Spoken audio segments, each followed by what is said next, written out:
Lettre 193 au père Rouland. Carmel de Lisieux, 30 juillet 1896. Mon frère, vous me permettez, n'est-ce pas, de ne plus vous donner un autre nom, puisque Jésus a daigné nous unir par les liens de l'apostolat. Il m'est bien doux de penser que de toute éternité, notre Seigneur a formé cette union qui doit lui sauver des âmes, et qu'il m'a créée pour être votre sœur. Hier, nous avons reçu vos lettres, et c'est avec joie que notre bonne mère vous a introduit dans la clôture. Elle me permet de garder la photographie de mon frère. C'est un privilège tout spécial. Une carmélite n'a pas même les portraits de ses parents les plus proches. Mais notre mère sait bien que le vôtre, loin de me rappeler le monde et les affections de la terre, élèvera mon âme dans des régions plus hautes, la fera s'oublier pour la gloire de Dieu et le salut des âmes. Ainsi, mon frère, pendant que je traverserai la mer en votre compagnie, vous resterez près de moi, bien caché dans notre pauvre cellule. Tout ce qui m'entoure me rappelle votre souvenir. J'ai fixé la carte du Sichuan sur le mur de l'emploi où je travaille, et l'image que vous m'avez donnée repose toujours sur mon cœur dans les livres des évangiles qui ne me quittent jamais. En la plaçant au hasard, voici sur quel passage elle est tombée. Celui qui aura tout quitté pour me suivre recevra le centuple en ce monde et la vie éternelle au siècle à venir.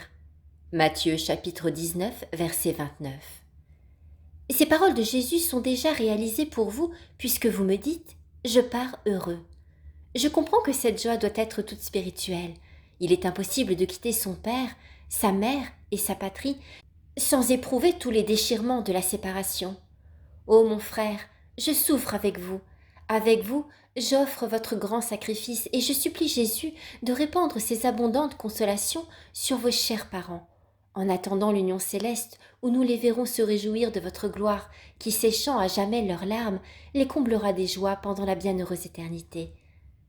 Ce soir, pendant mon oraison, j'ai médité des passages d'Isaïe qui m'ont paru si bien appropriés à vous que je ne puis m'empêcher de vous les copier. Prenez un lieu plus spacieux pour dresser vos tentes. Vous vous étendrez à droite et à gauche. Votre postérité aura les nations pour héritage. Elle habitera les villes désertes. Levez les yeux et regardez autour de vous. Tous ceux que vous voyez assemblés viennent vers vous. Vos fils viendront de loin et vos filles viendront vous trouver de tous côtés. Alors vous verrez cette multiplication extraordinaire. Votre cœur étonné se dilatera lorsque la multitude des rivages de la mer et tout ce qu'il y a de grand parmi les nations sera venu vers vous. Isaïe chapitre 21, versets 1 à 2. N'est-ce pas là le centuple promis ? Et ne pouvez-vous pas vous écrier à votre tour ? L'Esprit du Seigneur s'est reposé sur moi, il m'a rempli de son onction.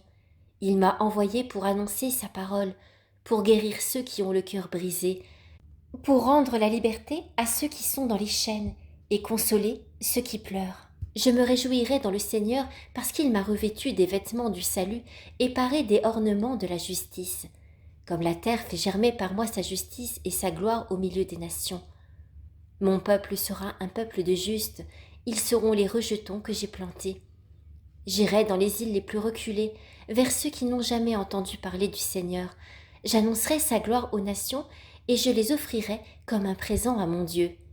Isaïe chapitre 61, versets 10 à 11. Si je voulais copier tous les passages qui m'ont le plus touché, il me faudrait trop de temps. Je termine, mais avant j'ai encore une demande à vous faire. Lorsque vous aurez un peu de temps libre, je voudrais bien que vous m'écriviez les principales dates de votre vie. Je pourrais ainsi m'unir particulièrement à vous pour remercier le bon Dieu des grâces qu'il vous a faites. Adieu, mon frère. La distance ne pourra jamais séparer nos âmes. La mort même rendra notre union plus intime. Si je vais bientôt dans le ciel, je demanderai à Jésus la permission d'aller vous visiter au Sichuan et nous continuerons ensemble notre apostolat. En attendant, je vous serai toujours unis par la prière et je demande à notre Seigneur de ne jamais me laisser jouir lorsque vous souffrirez. Je voudrais même que mon frère ait toujours les consolations et moi les épreuves. C'est peut-être égoïste ?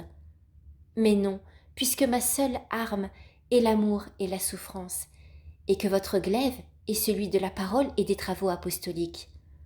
Encore une fois, adieu, Mon frère, daignez bénir celle que Jésus vous a donnée pour sœur, Thérèse de l'Enfant Jésus et de la Sainte Face.